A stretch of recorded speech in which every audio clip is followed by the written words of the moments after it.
And I made a cup of tea. I hope you don't mind. oh, let's help yourself, yeah. But it's interesting.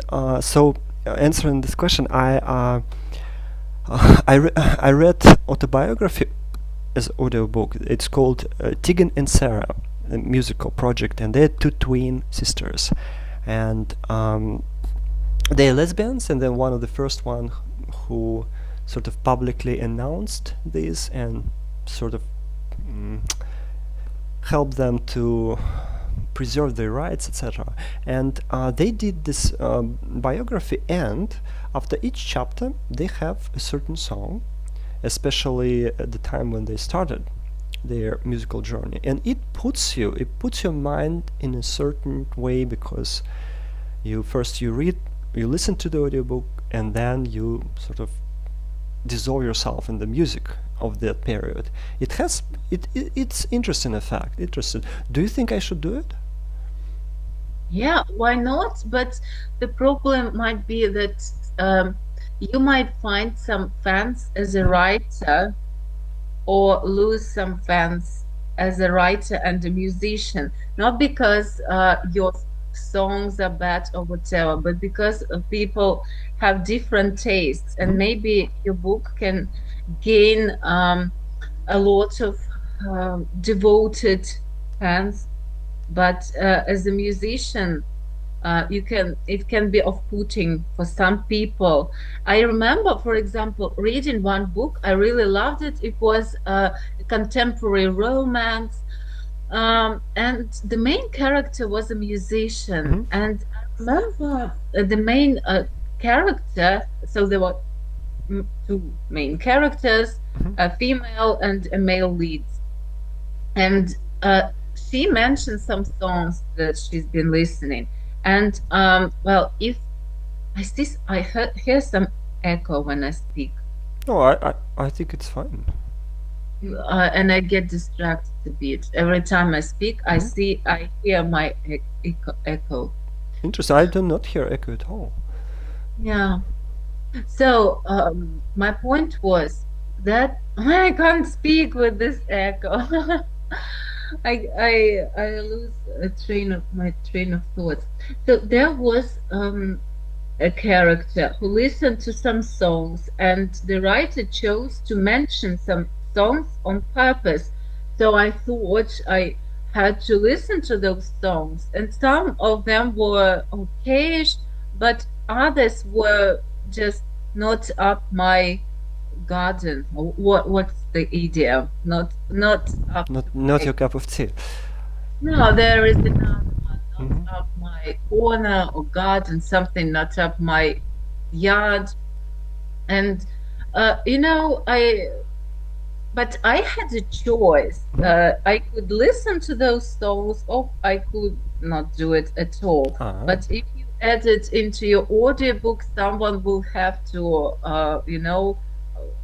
find forward a little bit. It can be annoying. And even sometimes, when I listened to audiobooks, and then there was a song that a narrator, I don't know, not narrator, but this recording company chose to add for some reason the beginning or between chapters.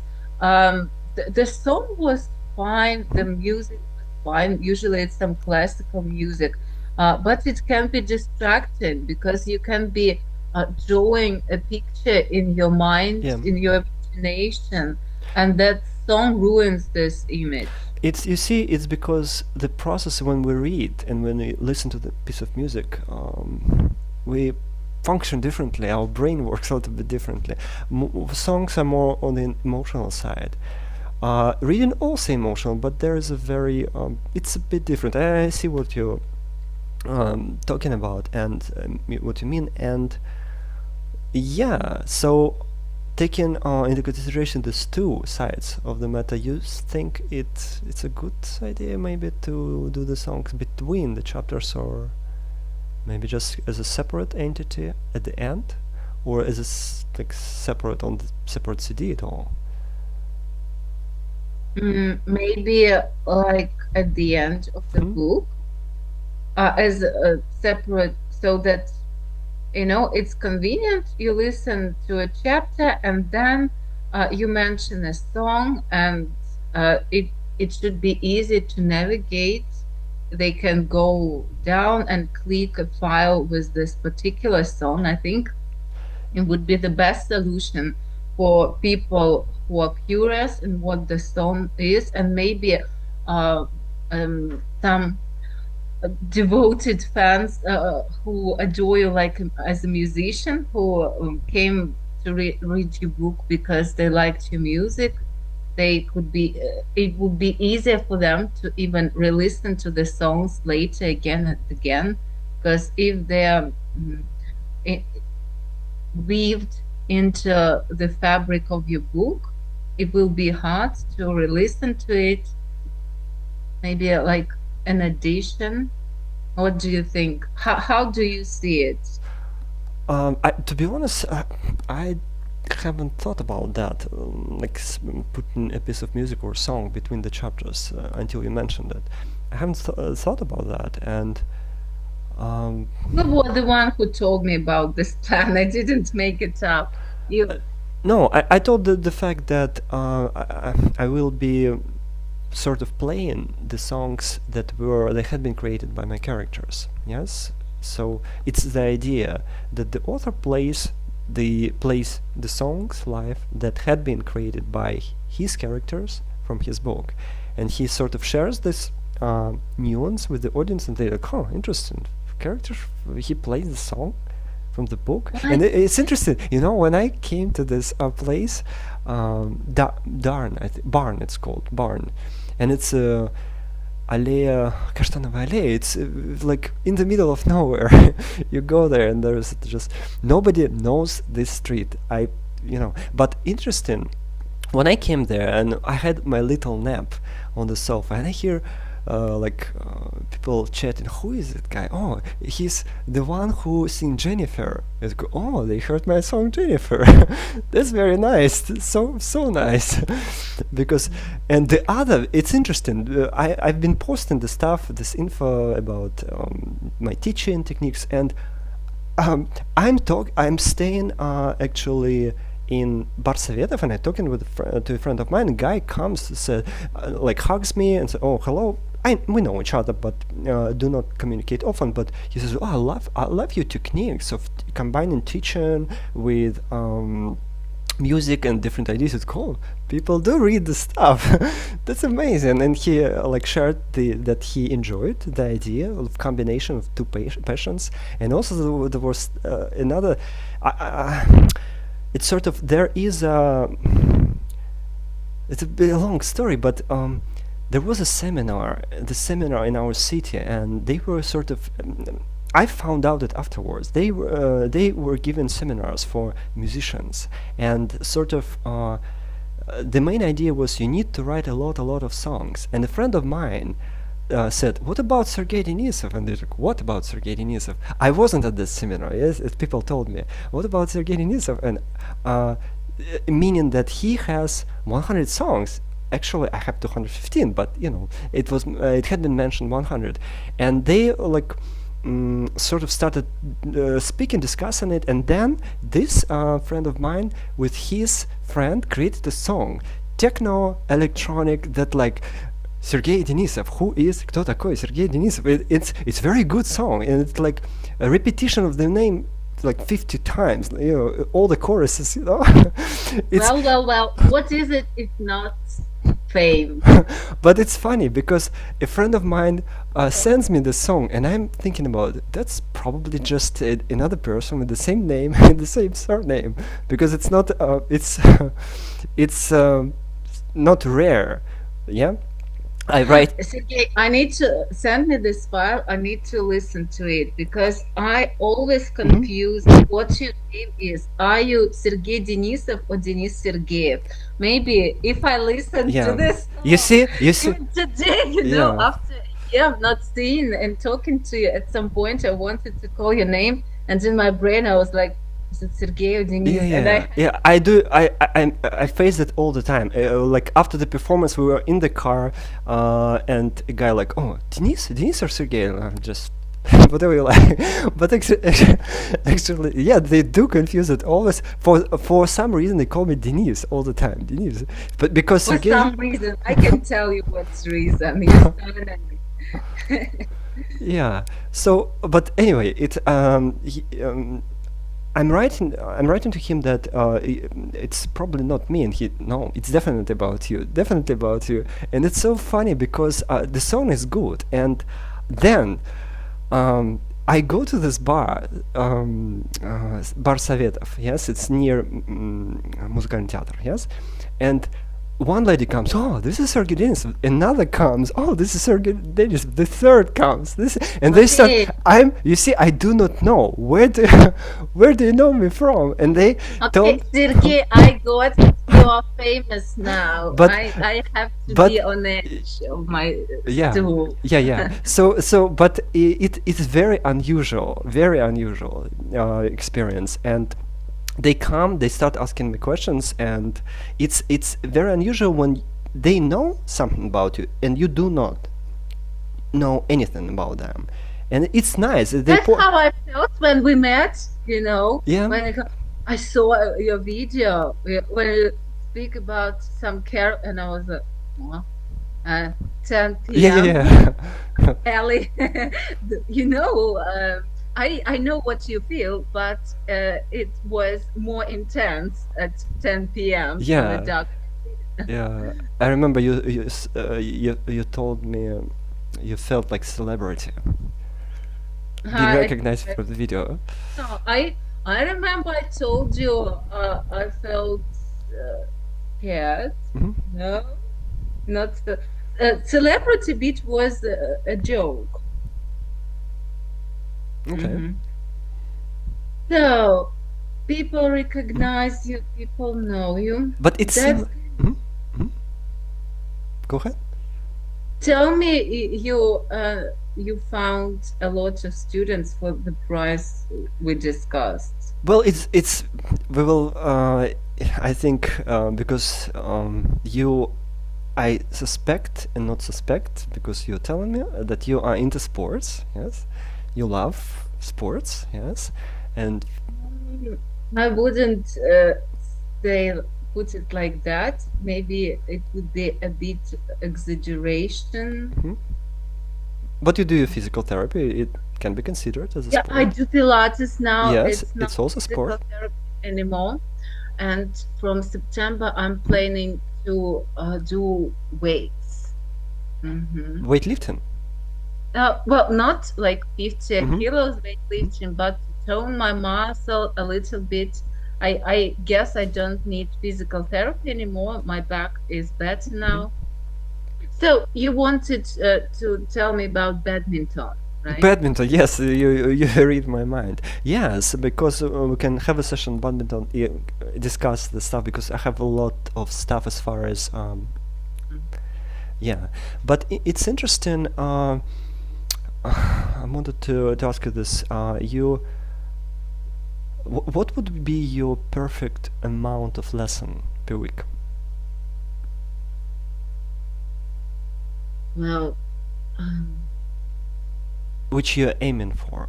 It depends on whether we consider being financially happy or not. So maybe 10. 10 lessons. Yeah, but to make ends meet, I need a few more than 12. But yeah, but you know, there is a school, and what they do, some people, they sort of create groups, and some of them just by the way, you mentioned that you had class 90 minutes. Yeah, some of your classes last 90 minutes. Yeah, I have a 90-minute lesson. Cool. It's like all classes or some of them? No, just one. Mostly I have 60-minute lessons. Yeah, because group, if you have group, it probably makes sense. Make it a bit longer. No, but it changes you a lot and changes your life a lot, because you stop being a teacher and you turn into an administrator, and you have to look for students, and you have to deal with a lot of students from a financial point of view. You know, it's one thing to get money from one person, but it takes more energy to count that everyone was present, you know, to discuss this issue from the point if a student skips the class, what do you do then? You know, do you take money from a lot of administrative headache. Yeah, but you know, I think you can sort of have a creative approach. For example, as far as what to do when a person skips, yeah, and do not. I actually, what I do, I like have like 3-time sort of rule, which the first time, okay, I understand. The second time, it's like, all right, but the third time, I actually send a little no, that like it's very well constructed. So basically, the idea is so it's a good idea to give the 24-hour note in advance.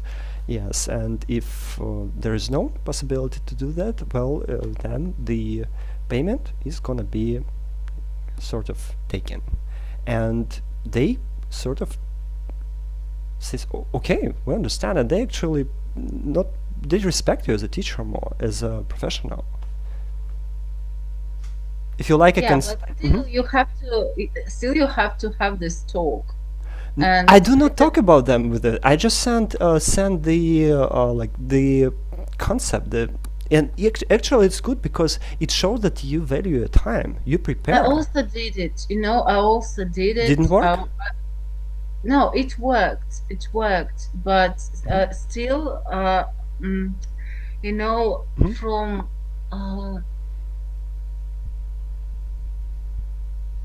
I just don't like having all this conversation. Still, you have okay. You don't want to call it talk conversation. You but can, but why not? You can talk because look, it's all the underneath. If you think about it, because my sort of main argument, because that's time. If they do not, I know I'm doing it with my students really.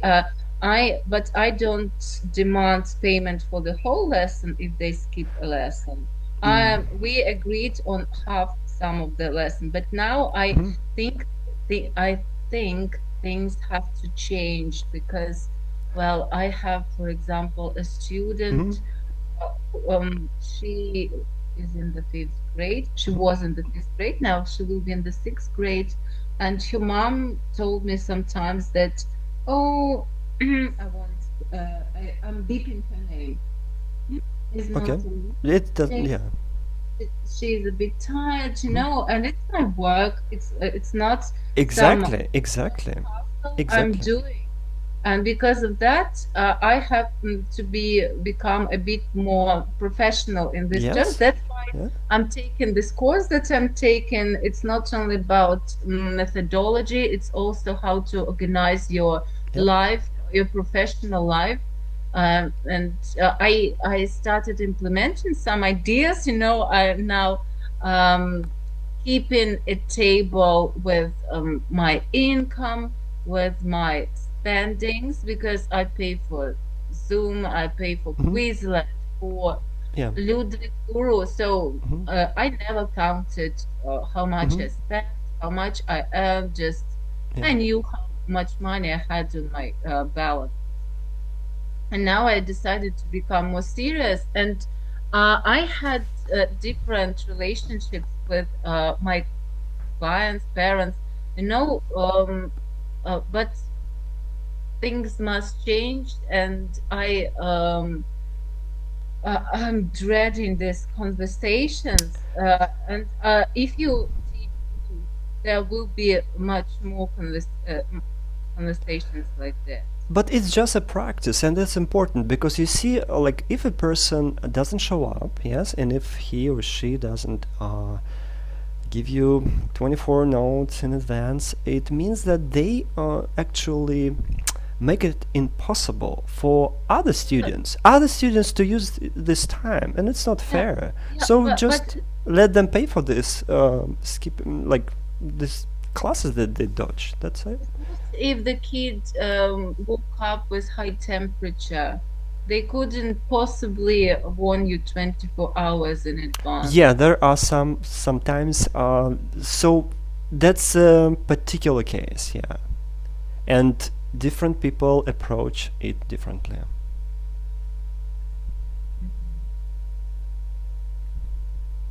So, why don't you have groups? Good question. Because as soon as I got free time, I started writing, working on my book and on my songs, etc., etc. Because, but I will do the effort when the autumn starts, because now there's a lot of possibilities, like to play, to perform here and there in with like my artistic stuff. I can do it now, but I need to stop everything else and concentrate on that for a couple of weeks.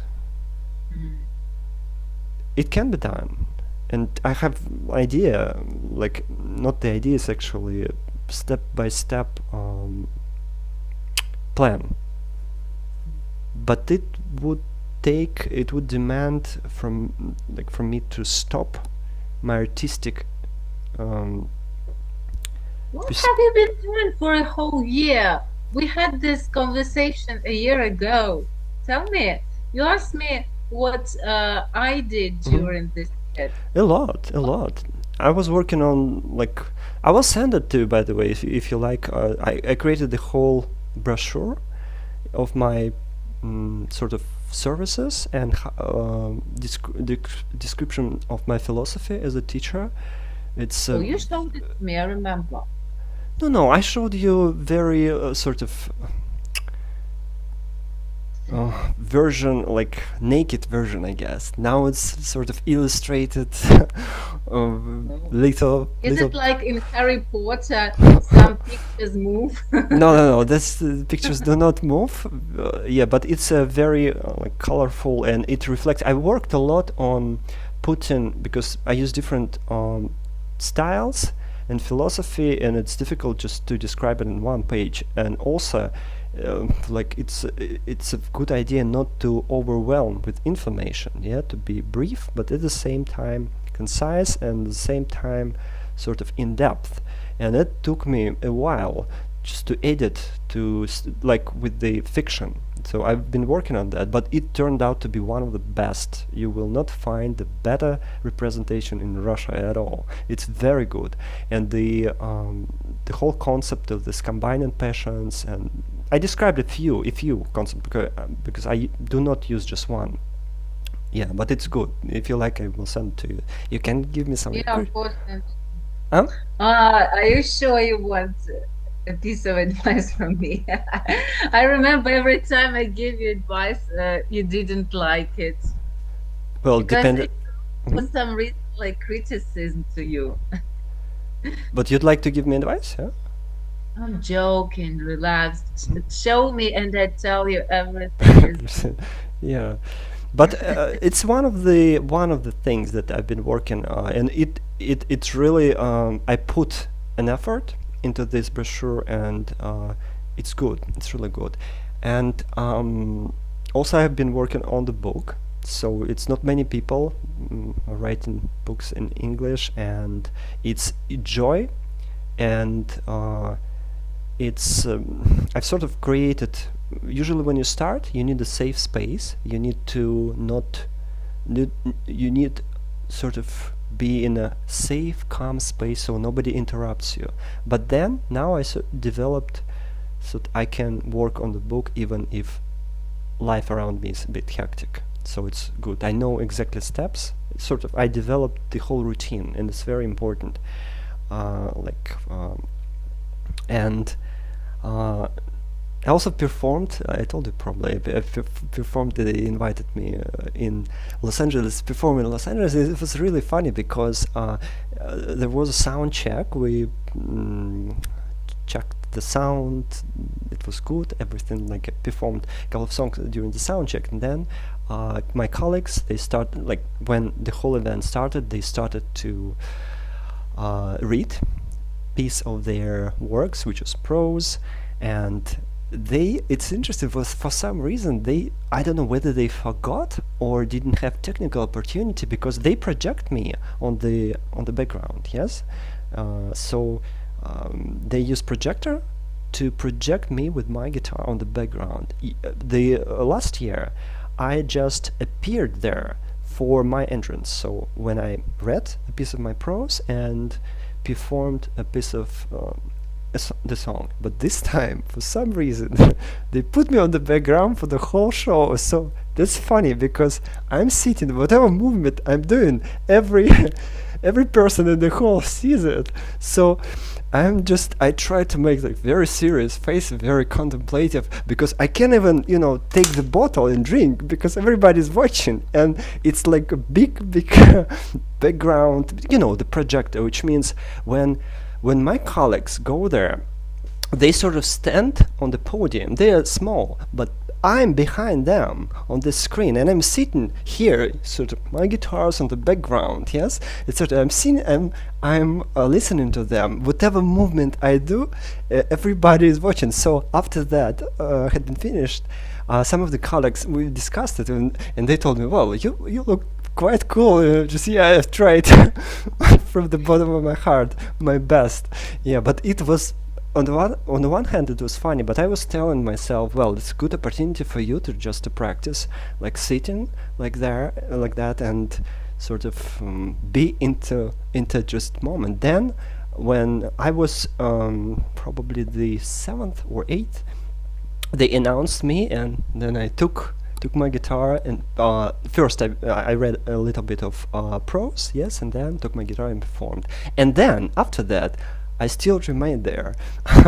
But it was good experience. By the way, they filmed it, so I think the video will be released maybe in a couple of weeks. So if you like to, you can look at it and say to me whether it's been congruently artistic. Yeah, look at the It's back. all on YouTube, right? And I have a problem with the VPN. Yeah. I don't have a working VPN. I can't go in YouTube or Instagram. I'll send you the name of a good VPN. You can install it. Well, they all differ from phone to phone. Some are good you're for using phone. Yeah. phone. I've been using PC for this. Okay. Send me everything you have about VPNs. Yeah, I will send you if you like. Yeah, I have. You see, they have some nuances that So, do you have like what plans do you have for the summer? Well, it feels like it's almost over. It hasn't been started. It hasn't started yet. Yes? And do you hear anger in my voice? Because I feel like I owed myself a kind of vacation. Yeah. I didn't got it. I went on this trip. Okay, it was 2 weeks, but as soon as I came back, I started working. I really love my students, and I really love my study buddies. And I can't say no to any of these activities because I need the money, and I like teaching. With this course I'm taking on lexical approach, there are a lot of great tips and techniques, and with my students I can practice and implement. So I need those lessons, and I need my study buddies. We can just chat, we can share our feelings, just talk. I like it, but it somehow keeps me in some I have to wake up on schedule. I can't just lie around and do nothing. Dolce far niente. Every day I have something on my Google Calendar. It's either a study buddy or a student or both, and maybe 2 students. What age are your students, by the way? What age, for the most part? They are of different age. Now in summer I don't have that much work. So now I teach a 9th grader, another 9th grader, a 10th grader, uh, a university Mm-hmm. student, an adult Mm-hmm. teacher, and well, that's it for now for Mm-hmm. summer because other students decided to have some rest, and I understand them. I actually need some rest too, but I can't cancel anything. And at the same time, I realize I haven't had a holiday in quite a while. I can't consider my trip a real holiday because for me, a real holiday is Mm-hmm. just when I don't have to wake up. Mm-hmm. And during my trip, I took, oh my God, there is something crawling on my table because I have an open window. It's funny, I saw a couple of weeks ago something crawling and then jumping on my door. What the hell is that? You know? And I'm looking, it looks like a spider, but then closer, I look closer, do you know what it was? Tick! A tick. So, Really? yeah, so I took Oh, some stuff and killed it, oh. but, it's strange, probably from the sea. Yeah. But how do you, by the way, it's just how do you find your students now? For example, like adult teacher who you teach, how did they find you? Do you use some Avito maybe or personal recommendation? What's your favorite way to let students about your service?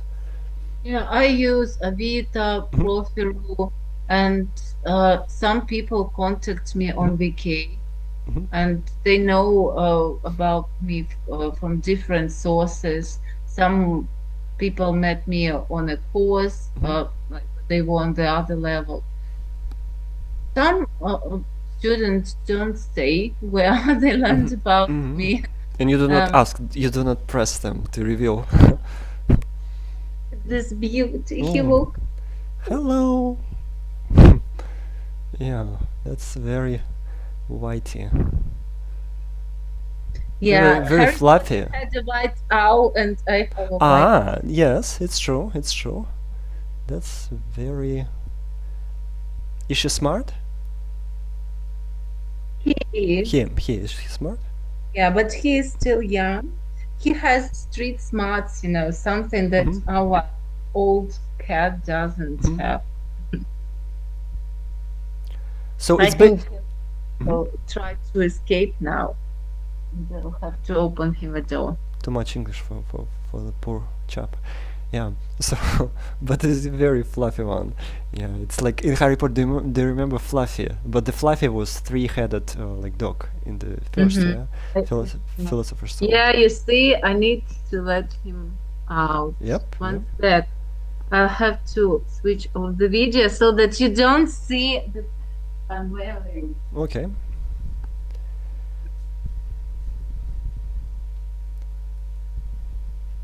Yeah, if you don't let him out, he will try to open the door himself, and those baroque, beautiful Mm-hmm. things Mm-hmm. will have Ah, scratch. scratches. Yeah. Yeah. So basically, it's Jen, it's people around you. It's like uh, through word of mouth, I guess. Yeah, they find you. Partially it is. What Mhm. about you? How do you find your student? I sent. Look, the main idea is combine my passion for music. So what I do, but I'm guilty that feel guilty that I haven't done it for a couple of weeks because I've been busy. But what I do, I take some picture of me with the guitar, and for example, the next one that I plan on doing probably in a week, it's gonna be like picture of me with the guitar in the near the upper lake, and there's like the big journey begins with a small step. I do it on Canva, yes. Sergey Denisov, English tutor, and the big journey begins with a small step and a little bit description, and I attached my brochure, and that's what I do.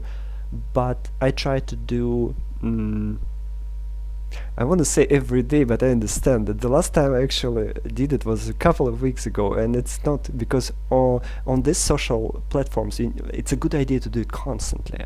Yes, I do plan to start doing it at the beginning of the autumn, because it sort of combines two worlds that close to me: the world of music. Where do you post this Well, just on picture? my page, Mm. people do see, and yeah, it attracts certain audience. The audience, obviously, if a person sees the guitar, it says a lot. They see my typewriter, etc. It says a lot. They basically have created my Oh, is it a typewriter? I thought it was finished. this Where one, is it? this one. Which is it? I thought it was a suitcase. No, this is suitcase of this typewriter. So that's Uh, it was made in Yugoslavia. The country doesn't exist any longer, but it's a very nice portable orange. I have two ones in English and one in like with Russian keys. This one is very very sort of portable, and but it looks good. It's orange, one of my favorite colors, and the other one, it's on the other side of the room. It's lime. It was made in Great Britain, and it's called Lime Monica, International Lime Monica, I think. Yeah, typewriter, and I use that one Lime as my main primarily gadget to print to type the stories, because first I transcribe it. I usually use my dictaphone, so I talk, I record, then I transcribe with like with my hand, and then I type it into the typewriter, then I edit a little bit, and then after that it goes into computer, and then I print it out. So it's the whole circle of steps that I sort of enjoy, because I develop like a habit. The whole circle is good because you do not need to think about it. You do it automatically.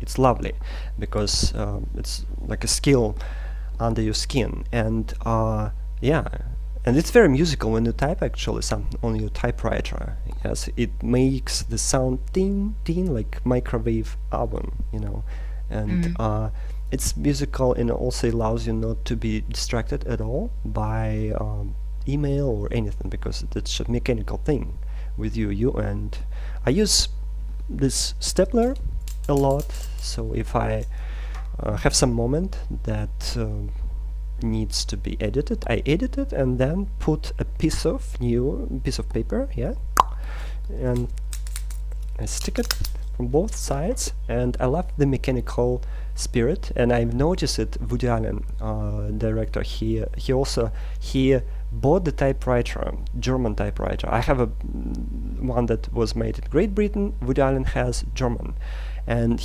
like a story, he bought it from a guy, and for $20, and a guy told him that said that it's a really good mechanical thing. After you're gone, like to heaven, it still will be working and serving people. And Woody Allen lost the lid, yes, so you can see the mechanical digestive system, yes, of this little device. But Woody Allen had printed every movie, every story that he had printed in New Yorker magazine using this typewriter. And now, like, I went to YouTube, on YouTube, I saw how he works. It's amazing, all mechanical stuff. He can print out without looking, yes, and he doesn't use the computer. He uses typewriter and the stapler. So it's incredible, and it works for me also, because it's like you can sit in whole complete silence and think. Nothing interrupts you, just clicks of the typewriter's keys, which is very musical in my opinion. I'm, as a musician, particularly enjoy it very much. So it's I only use computer when everything is ready and you need to type the stuff and print it out. Yeah, so it's like a little magic. So this is the first one. There's the I think the German